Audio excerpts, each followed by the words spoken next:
tipu itu banyak sekali, ya. Wasnabul muhtarin, dan orang-orang yang tertipu minal muti'ina wa minal 'asina katsiratun.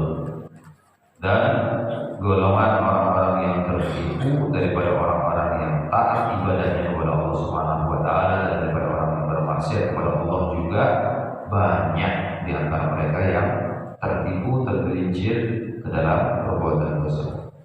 Wa min amsalil ghurur fi ahli ta'at, dan daripada contoh atau misal seorang itu tertipu dari golongan ahli taat, ahli ibadah kepada Allah Subhanahu wa taala, ayatul insanu al-ilma wa yusawwifu al-amal thumma yahtaju li nafsihi bima warada fi fadli al-ilmi wa fadli talabihi wa yaqulu amma warada min al-dhambi wal wa'id ash-shadid fi haqqi man la ya'mal bil ilmi.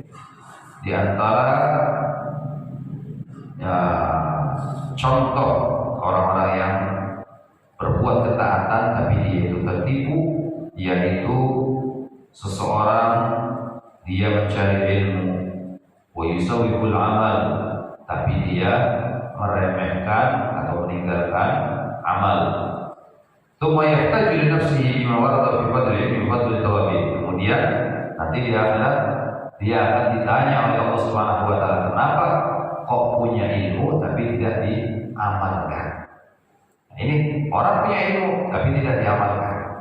Sama halnya orang ini berarti orang yang tertipu. Bahkan Al-Imam Ibnu Ruslah dalam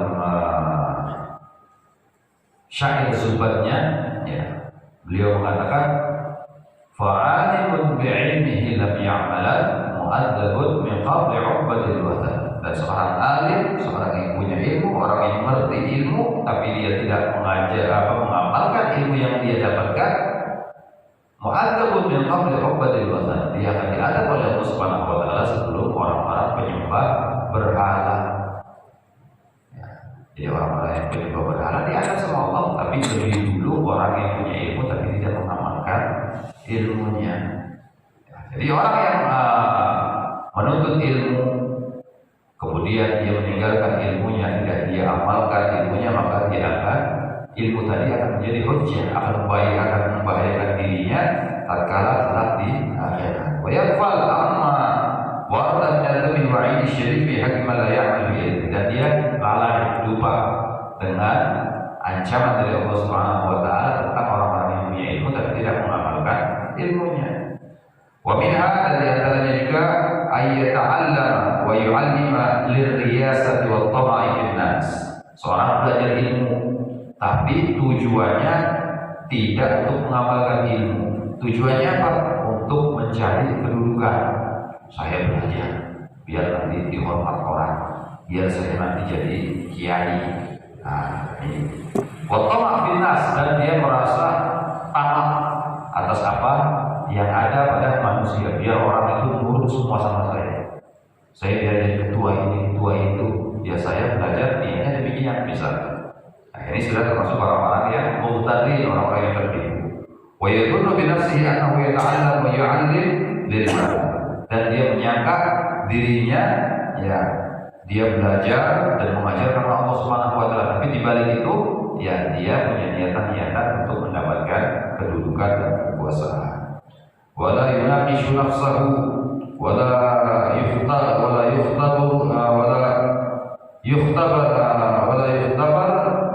biha bi ahwali ahli ikhlas.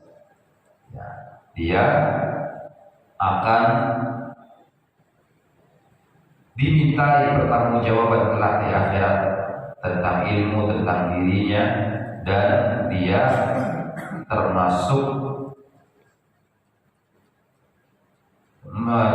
tidak termasuk golongan orang-orang yang ikhlas dalam menuntut ilmunya Allah Subhanahu wa taala. Dan di antara orang-orang muhtalin juga minha ayyukathirus shalah wasiyam wa fa'al khair. Seorang banyak melakukan sholat, banyak melakukan puasa, dan melakukan kebaikan-kebaikan lainnya, ibadah-ibadah lainnya. Tsumma yu'jibu bi nafsihi, kemudian dia bangga diri, oh saya ini paling sering, paling rajin di masjid, Senin Kamis gak pernah lepas, gak pernah lewat, tahajud tiap malam, ya mesti saya orang yang soleh. Ya lihat muka saya, oh bersinar. Misalnya dia sombong membanggakan dirinya. Wa yaqulu ila haulihi wa quwwati, dan dia menganggap ibadah itu daripada dirinya, daripada usahanya. Padahal ibadah itu adalah ketentuan dari Allah Subhanahu wa taala. Kita ini makhluknya Allah, manusia ibarat wayang dan dalamnya adalah Allah Subhanahu wa taala. Hidup kita di dunia ini diciptakan oleh Allah Subhanahu wa taala, kita diciptakan oleh Allah Subhanahu wa taala, dan amal ibadah kita juga diciptakan oleh Allah Subhanahu wa taala. Seorang yang ditentukan masuk neraka oleh Allah Subhanahu wa taala, ditentukan juga diciptakan juga jalan yang menuju nerakanya Allah Subhanahu wa taala. Orang yang baik ahli surga ditentukan oleh Allah Subhanahu wa taala, diciptakan juga jalan yang menuju surga. Jadi kita ini ya tidak ada kekuatan, tidak ada upaya, tidak ada usaha, semuanya ini digerakkan oleh Allah Subhanahu wa taala. Kita bisa ibadah, kita bisa hadir majelis taklim, kita bisa puasa, semuanya adalah kehendak Allah Subhanahu wa taala. Kita bisa berzikir, kehendak Allah Subhanahu wa taala. Bukan karena hasil usaha kita, bukan hasil daripada jerih payah kita, tidak, semuanya telah ditentukan oleh Allah Subhanahu wa taala. Banyak daripada manusia dalam kitab Al-Hikam menjelaskan demikian.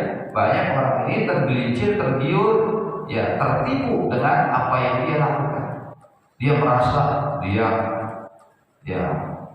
beribadah ini karena usaha, padahal itu semuanya sudah ditentukan oleh Allah Subhanahu wa taala dan digerakkan oleh Allah Subhanahu wa taala. Bahkan orang-orang yang soleh, orang-orang yang dekat kepada Allah Subhanahu wa taala, mereka ini merasa tidak memiliki apapun kecuali semuanya milik Allah Subhanahu wa taala. Dia berjalan, Allah yang menjalankan. Dia ibadah, Allah yang menggerakkan dirinya, ya. Bahkan dia merasa dirinya ini adalah milik Allah Subhanahu wa taala, bukan milik dirinya. Makanya sehingga apa yang terjadi kepada orang-orang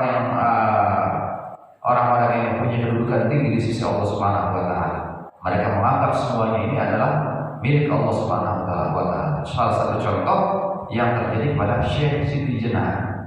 Syekh Siti Jenar ini karena sudah beliau merasa apa semuanya ini milik Allah Subhanahu wa taala, bahkan dirinya milik Allah, ya dia mengatakan di sini tidak ada Syekh Siti Jenar, yang ada hanya Allah Subhanahu wa taala.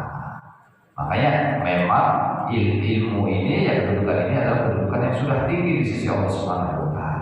Dikatakan dalam dunia tasawuf sudah mencapai derajat wahdatul wujud. Sudah apa namanya? Beliau ini sudah tenggelam bersama Allah Subhanahu wa taala.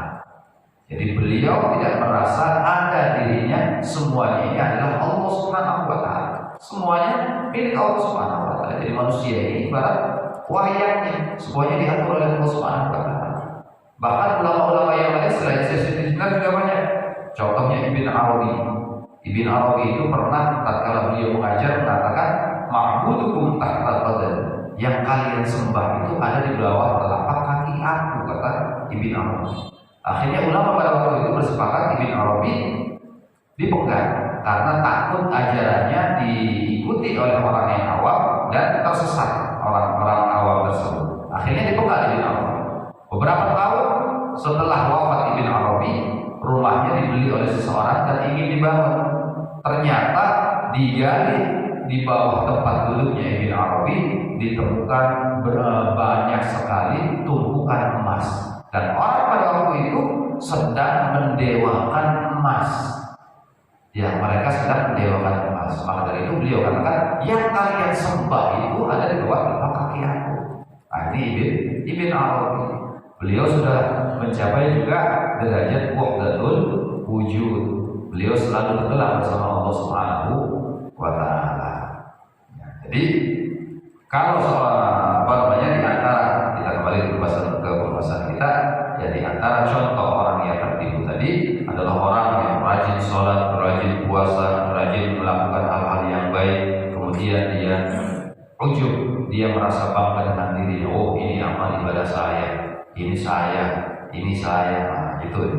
Wa yanzuru ila haulihi wa quwwatihi, dia melihat kepada kekuatannya dan usahanya, bukan dia kembalikan kepada Allah Subhanahu wa taala.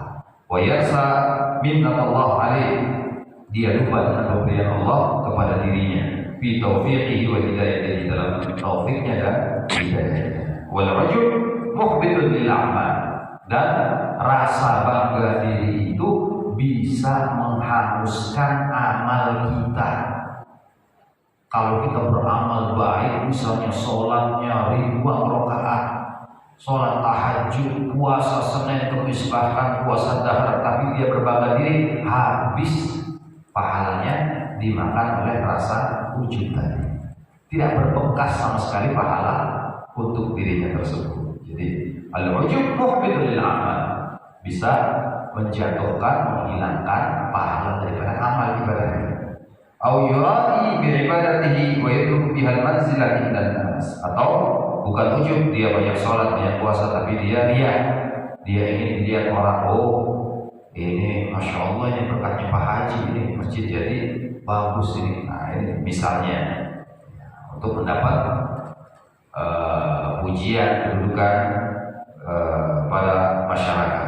Wa yadullu bi nafsihi al-ikhlas wa iradatu taqarrub ila Allah, tapi dia menyangka perbuatannya itu adalah ya perbuatan yang mendekatkan diri kepada Allah Subhanahu wa taala, dan dia merasa perbuatan ikhlas, padahal penuh dengan riya.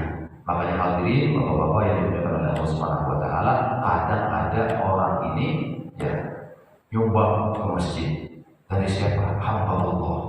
Sebetulnya tidak usah disebut hamba Allah, karena yang berhak, yang pantas disebut hamba Allah itu hanya bagi Nabi Muhammad sallallahu alaihi wasallam. Allah mengatakan dalam Al-Qur'an, subhanalladzi asra bi 'abdihi, untuk bagi Nabi Muhammad. Dan cirinya hamba itu adalah orang yang betul-betul taat kepada majikannya. Kalau kita merasa hambanya Allah, berarti kita betul-betul taat kepada Allah Subhanahu wa taala, tidak pernah bermaksiat kepada Allah Subhanahu wa taala. Tapi apa bukti? Kita masih hambanya hawa nafsu, kita masih hambanya dunia. Kadang perintah Allah kita tinggalkan, kita menuruti hawa nafsu. Makanya kalau nyumbang ke masjid walaupun sedikit, walaupun banyak, tidak apa-apa, sebutkan nama kita, tapi jangan dengan niatan riya. Kita niatan disebut nama kita agar orang lain bisa mencontoh. Ya, misalnya si A nyumbang 1 juta diumumin di masjid. Ayah orang kaya, masa si A pas-pasan nyumbangnya 1 juta, saya orang kaya nggak bisa nyumbang 1 juta, saya nyumbang 5 juta. Akhirnya memberi semangat kepada yang lain untuk menyumbang atau bersedekah lebih banyak daripada si A tadi. Nah, ini ya kalau seandainya kita menyumbang ke masjid dan sebutkan nama kita, tidak apa-apa. Yang penting kita tidak niat untuk dipuji orang. Kita lillahi ta'ala, kita niatkan bahwasanya untuk memicu, yang memotivasi ya tetangga kita atau masyarakat kita yang lebih daripada kita untuk menyumbang lebih banyak ke masjid. Nah, itu yang seharusnya kita lakukan. Mungkin sekian yang bisa saya sampaikan, ya kurang lebihnya mohon maaf. Ya Rabbal